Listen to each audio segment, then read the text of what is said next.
ആളുകൾ വിശ്വാസത്തിൽ നിന്ന് മാറി നിന്നാലും ഭക്ഷണം കഴിച്ചൂടെ എന്നുള്ള ചോദ്യമാണ് ആളുകളുടെ ഇടയിൽ നിന്ന് പൊതുവെ വരുന്നത്. അത് ഞാൻ പറഞ്ഞു തരാം. ഇപ്പോൾ ഉദാഹരണത്തിന് എൻ്റെ പിതാവിനെ ഒരാൾ കൊന്നു, ഒരാൾ വധിച്ചു അന്യായമായി. ആ വധിക്കപ്പെട്ട ദിവസത്തെ ആ വ്യക്തി ആഘോഷിക്കാൻ വിചാരിച്ചു. ഒരു പാർട്ടിയും വെച്ചിട്ടുണ്ട്, എന്നെ വിളിച്ചാൽ ഞാൻ പോവോ? എൻ്റെ വാപ്പയെ കൊന്നതിൻ്റെ ആഘോഷം നടത്തുന്ന ഒരു പാർട്ടി നടക്കാമെന്ന് വിചാരിക്കുന്നത്. സിമ്പിളായിട്ട് കാര്യങ്ങൾ മനസ്സിലാക്കി തരാൻ വേണ്ടി പറയണേ. അങ്ങനെ തീർത്തും എൻ്റെ പിതാവിനെ വധിച്ചതിൻ്റെ പേരിൽ നടത്തപ്പെടുന്ന ഒരു പാർട്ടിയിൽ ഞാൻ പങ്കെടുക്കാതിരുന്നാൽ അത് എൻ്റെ ആദർശമാണ്, എൻ്റെ ഉപ്പയോടുള്ള എൻ്റെ സ്നേഹമാണ്. ആ സ്നേഹം പ്രകടിപ്പിക്കേണ്ടത് ആ പാർട്ടിയിൽ പങ്കെടുത്തുകൊണ്ടല്ല, അതിൽ പങ്കെടുക്കാതെയാണ് ഞാൻ എൻ്റെ ഉപ്പയോടുള്ള സ്നേഹം പ്രകടിപ്പിക്കേണ്ടത്. എങ്കിൽ ബഹുദൈവാരാധനയെക്കുറിച്ച് പരിശുദ്ധ ഖുർആൻ പറയുന്നത് എന്താണെന്ന് അറിയുമോ? പരിശുദ്ധ ഖുർആനിലെ നിങ്ങൾ ആലോചിച്ച് നോക്കുക, ഇവനെപ്പോലുള്ള ആൾക്കാർ കേരളത്തിൽ ഭൂരിപക്ഷമായുള്ള അവസ്ഥ.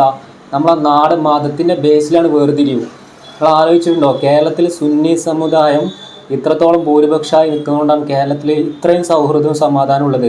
ഈ പറഞ്ഞ ലാസ്റ്റ് വാർത്താനങ്ങൾ കേട്ടില്ലേ? കേരളത്തിൽ അറിയപ്പെടുന്ന ഒരു വിഭാഗം, പേരൊന്നും പറയുന്നില്ല, ആ പ്രമുഖ സംഘടന പ്രമുഖ നേതാവ് പറയുന്നത്, അയാൾ ചോദിക്കുകയാണ്, ഓണത്തിന് ഫുഡ് ആഘോഷമൊന്നുമല്ല, ഓണത്തിന് അടുത്ത വീട്ടിൽ നമ്മൾ ഹൈന്ദവ സഹോദരങ്ങൾ ഫുഡ് ഒരു സന്തോഷത്തിൻ്റെ ഭാഗമായിട്ട് അയൽവാസി ഒരു ഫുഡൊക്കെ കൊടുക്കുന്നില്ല, നമ്മൾ പെരുന്നാളായതുകൊണ്ട് ബിരിയാണിയൊക്കെ കൊണ്ടുപോയി കൊടുക്കൂലേ, അത് മേടിക്കാൻ പറ്റുമെന്ന് ചോദിച്ചപ്പോൾ ഇയാൾ പറയുന്ന ഡയലോഗ്, അത് എത്രത്തോളം മതപ്പതിച്ച വാക്കുകളാണിത്, എത്രത്തോളം വർഗീയതയാണ് ഇയാളെ ഉള്ളിലുള്ളത്. നിങ്ങൾ ആലോചിച്ച് നോക്കുക.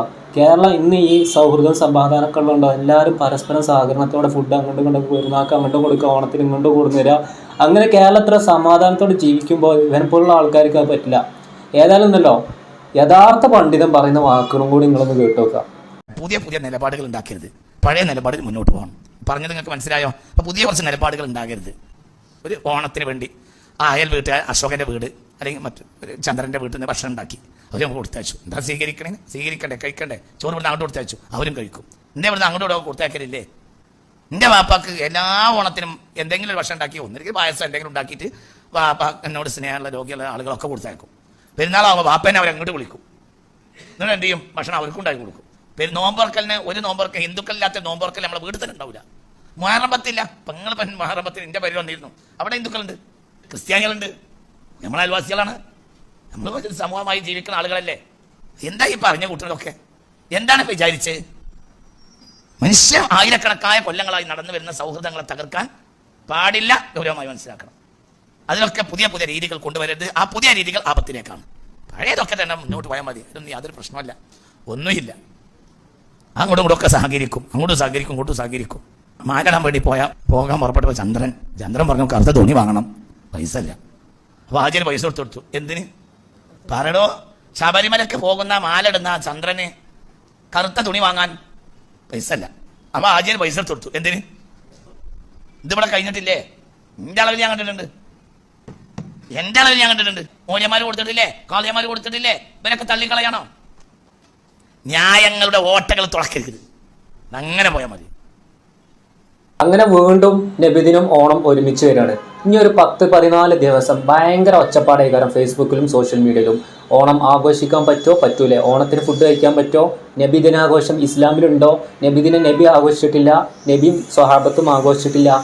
ചെങ്ങൈമാരെ, എങ്ങൾക്ക് എന്തിനാ അത്ര ബേജാറ്? ആഘോഷിക്കട്ടവർ ആഘോഷിച്ചോട്ടെ. നിങ്ങൾ ആഘോഷിക്കേണ്ടെന്ന് 100 മൈക്ക കെട്ടി പറഞ്ഞാലും നബിദിനം ആഘോഷിക്കേണ്ടെന്ന് പറഞ്ഞു കഴിഞ്ഞാൽ ആഘോഷിക്കേണ്ടവർ എല്ലാ കാലത്തും ആഘോഷിക്കും. അതൊന്നും പറഞ്ഞിട്ട് കാര്യമില്ല. അപ്പോൾ ഓണം ആഘോഷിക്കേണ്ടവർ ആഘോഷിക്കട്ടെ, ആഘോഷിക്കാത്തവർ ആഘോഷിക്കണ്ട. അതിൽ അത്രയല്ലേ ഉള്ളൂ. വെറുതെ എന്തിനാ അവിടെ തിത്തിനി അടങ്ങൽ ഉണ്ടാക്കണേ? അപ്പോൾ പറഞ്ഞു തരണം എന്താ അറിയോ? കാസിം ഉസ്താദിൽ നിന്ന് ഒരുപാട് ആൾക്കാർക്ക് പലതും പഠിക്കാനുണ്ട്. അദ്ദേഹത്തിന് വന്ന വഴി അറിയാം, എങ്ങനെ വളർന്നു വന്നതെന്നും തൻ്റെ ചെറുപ്പകാലത്തെ സാഹചര്യമൊക്കെ ഉസ്താദിനറിയാം. പക്ഷെ ആദ്യം പ്രസംഗിച്ച മൗലവി പറയുന്നത് കേട്ട് സത്യം പറഞ്ഞാൽ ഞെട്ടിപ്പോയി. എത്രത്തോളം വർഗീയതയാണ് അയാളുടെ ഉള്ളിലുള്ളത്. അയാൾ പറയണേ, അടുത്ത വീട്ടിൽ നിന്ന് അന്യ സമുദായത്തിൽപ്പെട്ട ഒരാൾ ഒരു ഫുഡ് കൊടുന്നു കഴിഞ്ഞാൽ എനിക്ക് വേണ്ട എന്ന് പറഞ്ഞാൽ വാതിൽ പൊട്ടി അടക്കണമെന്ന്. എങ്ങനെ ഉണ്ടാവും? നമ്മൾ ആലോചിച്ച് നോക്കാം. വെറുപ്പോലെ നമുക്ക് അയൽവാസികളോട്. അപ്പോൾ പെരുന്നാളിൽ നമ്മൾ ബിരിയാണി കൊണ്ടുപോയി കൊടുക്കുക, ഒരു വാതിൽ കൊട്ടിയടിച്ചിട്ട് പറയാം എൻ്റെ ബിരിയാണി ഒന്നും ഞങ്ങൾക്ക് വേണ്ടാന്ന് പറഞ്ഞു കഴിഞ്ഞാൽ എങ്ങനെ ഉണ്ടാവും? അപ്പോൾ അയാളോട് പറയാനുള്ളത്, ദയവായിട്ട് ഇങ്ങനത്തെ പ്രസംഗങ്ങൾ സോഷ്യൽ മീഡിയയിൽ ഇടല്ലേ. നിങ്ങൾ കഴിക്കണ്ടെങ്കിൽ നിങ്ങൾ കഴിക്കണ്ട, ബാക്കിയുള്ളവരെ മുമ്പിൽ അടിച്ചേൽപ്പിക്കാൻ നിൽക്കരുത്, മനുഷ്യന്മാരുടെ ഇടയിലുള്ള സൗഹൃദം നശിപ്പിക്കാൻ നിൽക്കരുത്. കാസിം ഉസ്താദിൽ നിന്ന് ഒരുപാട് കാര്യങ്ങൾ ആ മൗലവിക്ക് പഠിക്കാണ്ട്. കാരണം കാസിം ഉസ്താദാണ് യഥാർത്ഥ ഇസ്ലാമിക പണ്ഡിതൻ, പറയാതിരിക്കാൻ നിർവാഹമില്ല. കാരണം ഈ ഒരു വിഷയം എന്നല്ല, നമ്മൾ കുറച്ച് കാര്യങ്ങൾ സമൂഹത്തിൽ ജീവിക്കുമ്പോൾ കുറച്ച് കാര്യങ്ങൾ അവലംബിക്കാണ്ട്. അത് ഫസ്റ്റ് പറഞ്ഞ മൗലവിക്ക് തീരെ അറിയില്ല. അയാളുടെ ഉള്ളിൽ വെറും വർഗീയത, പറയാതിരിക്കാൻ നിർവാഹമില്ലല്ലോ. ഇത് ഈ വർഷത്തെ ഓണപ്പരിപാടി, അതായത് സ്കൂളായാലും കോളേജായാലും അതേപോലെ തന്നെ ക്ലബ്ബായാലും ഒക്കെ ഓണാകുമ്പോൾ പലതരത്തിലുള്ള പരിപാടികളുണ്ടാവും. പക്ഷേ കുറച്ച് കാലങ്ങളായിട്ട് കുറച്ച് കൂടുതലാണ് ഡാൻസും കാര്യങ്ങളൊക്കെ. അപ്പോൾ അതിൽ നിന്ന് വരുന്ന കുറച്ച് പരിപാടികളാണ് നിങ്ങൾ ഈ കാണുന്നത്. ഏതായാലും ഒന്ന് കണ്ടുവെക്കാം. ഡാൻസൊക്കെ അടിപൊളിയാണ്. മ്യൂസിക് ഇടാത്ത എന്താണെന്ന് വെച്ചാൽ കോപ്പിറൈറ്റിൻ്റെ പ്രശ്നങ്ങളാട്ടോ. പിന്നെ ബാക്ക്ഗ്രൗണ്ടിൽ മ്യൂസിക്കും കാര്യങ്ങളൊക്കെ ഉണ്ട്. ഇതിപ്പോൾ സ്റ്റാർട്ട് ചെയ്തിട്ടുള്ളൂ. ഇനിയിപ്പോൾ ഒരുപാട് വരാനുണ്ടാവും, ഒരുപാട് ഡാൻസും കാര്യങ്ങളൊക്കെ വരാനുണ്ടാവും കേട്ടോ. ഇനിയിപ്പോൾ ഇതിൻ്റെ മതവിധി എന്ന് ചോദിച്ചിട്ട് വരാൻ നിൽക്കണം കേട്ടോ. കാരണം നമുക്കത് പറയാൻ താല്പര്യമില്ല. അത് പറയുന്ന ആൾക്കാരോട് പറഞ്ഞോട്ടെ. അതിപ്പോൾ ഓണത്തിനായാലും വിഷുവിനായാലും പെരുന്നാൾക്കായാലും നബിദിനത്തിനായാലും ഇനിയിപ്പോൾ ഏത് ആഘോഷം ഉണ്ടോ, പൂരായാലും നേർച്ചയായാലും എവിടെ ഡാൻസ് കളിച്ചാലും അതിനെല്ലാത്തിലും ഒരേ വിധി തന്നെയാണ്, ഒരേ മതവിധി തന്നെയാണ്. അതിപ്പോൾ പറയുന്ന ആൾക്കാർ പറഞ്ഞോട്ടെ. പക്ഷെ ഞാൻ പറയുന്ന ഒരു കാര്യം എന്താ അറിയോ, ഇപ്പോൾ ഒരു സമൂഹം ഇപ്പോൾ പല കോലത്തിലുള്ള ആൾക്കാരുണ്ടാവും. ഇപ്പോൾ നമ്മുടെ നാട്ടിൽ കോളേജ് ആയാലും വായനശാല ആയാലും ക്ലബ്ബായാലും സ്കൂളായാലും ഒക്കെ ഓണത്തിന് പരിപാടികളുണ്ടാവും. അവിടെ പലതരത്തിലുള്ള പ്രോഗ്രാംസും കാര്യങ്ങളൊക്കെ ഉണ്ടാവും. അപ്പോൾ അതിൽ പങ്കെടുക്കാൻ താല്പര്യമില്ലാത്ത ആൾക്കാർ, ചിലപ്പോൾ നല്ല രീതിയിൽ മതം സ്ട്രിക്റ്റായി ഫോളോ ചെയ്യുന്ന ആൾക്കാർ, ഫുൾ ടൈം നിസ്കാരം നോമ്പൊക്കെ ആയിട്ട് നടക്കുന്ന ആൾക്കാർ ചിലപ്പോൾ താല്പര്യം ഉണ്ടാവില്ല. അങ്ങനെ താല്പര്യമില്ലാതെ മാറി നിൽക്കുന്ന ആൾക്കാരുണ്ടെങ്കിൽ ഓരങ്ങനെ മാറി നിൽക്കുക തന്നെ ചെയ്യണം. കാരണം നമ്മൾ ഒരാളെ വ്യക്തിപരമായിട്ടുള്ള കാര്യത്തിൽ ഇടപെടാൻ പാടില്ല. അതേപോലെ തന്നെ ഇപ്പോൾ നിങ്ങൾ കണ്ടില്ല ഡാൻസ്, ഇതേപോലെ ഡാൻസ് കളിച്ച് എൻജോയ് ചെയ്യാൻ താല്പര്യമുള്ള ഒരുപാട് ആൾക്കാരുണ്ടാവും. അവർക്ക് എന്തെങ്കിലും പ്രോഗ്രാംസോ ആഘോഷങ്ങളോ വന്നു കഴിഞ്ഞാൽ ഇതേപോലെ എൻജോയ് ചെയ്ത് ഡാൻസൊക്കെ കളിക്കാൻ താല്പര്യമുള്ളവർ അങ്ങനെ ഡാൻസ് കളിക്കട്ടെ. അതല്ല അതിൻ്റെ ഒരു ശരി. ഒരാൾക്ക് എങ്ങനെ ജീവിക്കണമെന്ന് അയാളല്ല തീരുമാനിക്കുക. അത് ചെയ്യാൻ പാടില്ല, അത് ചെയ്യാൻ പാടില്ല, അങ്ങനെ ജീവിക്കാൻ അതൊന്നും കാര്യമില്ല. ഒരാൾ എങ്ങനെ കഴിയണം, എങ്ങനെ ജീവിക്കണം അയാൾ സ്വയം തീരുമാനിക്കുകയാണ്. അപ്പോൾ ഡാൻസ് ചെയ്ത് എൻജോയ് ചെയ്യാൻ താല്പര്യമുള്ളവർ അങ്ങനെയും ചെയ്യട്ടെ. വേണ്ട അതിലൊന്നും പങ്കെടുക്കാൻ താല്പര്യമില്ല, എനിക്ക് ഇതിലൊന്നും താല്പര്യം, അതൊക്കെ തെറ്റാണെന്ന് വിചാരിച്ച് മാറി നിൽക്കേണ്ടവർ അങ്ങനെ മാറി നിൽക്കട്ടെ. അതാണ് നമ്മുടെ നാടിൻ്റെ ഒരു പ്രത്യേകത, കേരളത്തിൻ്റെ ഇന്ത്യയുടെയും. അതാണ് ഡെമോക്രസി എന്ന് പറഞ്ഞു കഴിഞ്ഞാൽ അർത്ഥം വരുന്നതന്നെ നാനാർത്ഥത്തിൽ ഏകത്വം എന്നൊക്കെ പറയൂലേ, അതങ്ങനെയാണ്.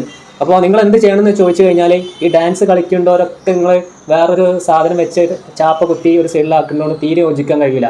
കാരണം എന്താ പറയുക, ഒറ്റ ലൈഫല്ലേ ഉള്ളൂ, ഓല് എൻജോയ് ചെയ്തിട്ടെന്ന്. ഡാൻസ് കളിക്കാൻ താല്പര്യമുള്ളവർ കളിക്കാതെ മാറി നിൽക്കും ചെയ്യാം. അതല്ല അതിൻ്റെ ഒരു ന്യായം. ഞാൻ എൻ്റെ വീട്ടിൽ പെരുന്നാളിന് ഭക്ഷണം ഉണ്ടാക്കിയാൽ ഞാൻ മുസ്ലിം വീട്ടിൽ കൊടുക്കൂല. എന്തുകൊണ്ട്? അന്ന് എല്ലാ മുസ്ലിം വീട്ടിലും ഭക്ഷണം ഉണ്ടാക്കും. ഞാൻ ഭക്ഷണം ഉണ്ടാക്കാൻ എൻ്റെ പരിസരത്ത് ഒരുപാട് ഹിന്ദു വീടുകളുണ്ട്. അപ്പോൾ ഒരാളെ നിർത്തിയിട്ട് ബിരിയാണി ഉണ്ടാക്കും, പ്രത്യേകിച്ച് ചിക്കൻ ബിരിയാണി ഉണ്ടാക്കും. അവർക്ക് ബീഫ് കഴിക്കൂല. അപ്പോൾ ഞാൻ എന്ത് ചെയ്യും? കുറച്ചൊക്കെ ബീഫ് കഴിക്കുന്നവരുണ്ടെങ്കിലും ഭൂരിപക്ഷം ബീഫ് കഴിക്കാത്തവരാണ്. അപ്പോൾ ഞാൻ എല്ലാ പെരുന്നാൾക്കും, ഈ പെരുന്നാളടക്കം എൻ്റെ പരിസരത്തുള്ള ഒരു കുക്കിനെ ഏൽപ്പിച്ചിട്ട് എന്ത് ചെയ്യും? ചിക്കൻ ബിരിയാണി ഉണ്ടാക്കും, ഹിന്ദു വീട്ടിൽ കൊടുത്തേക്കും. കാരണം കിട്ടിയില്ലെങ്കിൽ അവർക്ക് വിഷമാണ്. പെരുന്നാളായിട്ട് ഉസ്താദിന്റെ വീട്ടിൽ നിന്നൊന്നും കിട്ടിയില്ലല്ലോ. അവർ ഓണാണെങ്കിലും വിഷു ആണെങ്കിലും സാധനങ്ങൾ ഇങ്ങോട്ട് കൊടുത്തേക്കും. ഉസ്താദിന് എന്തെങ്കിലും കൊടുക്കണം, പായസമായിട്ടും അടപ്രഥമനായിട്ടും ഇങ്ങനെ പല സാധനം ഉണ്ടാക്കി അവർ എൻ്റെ അടുത്ത് കൊടുത്തേക്കും.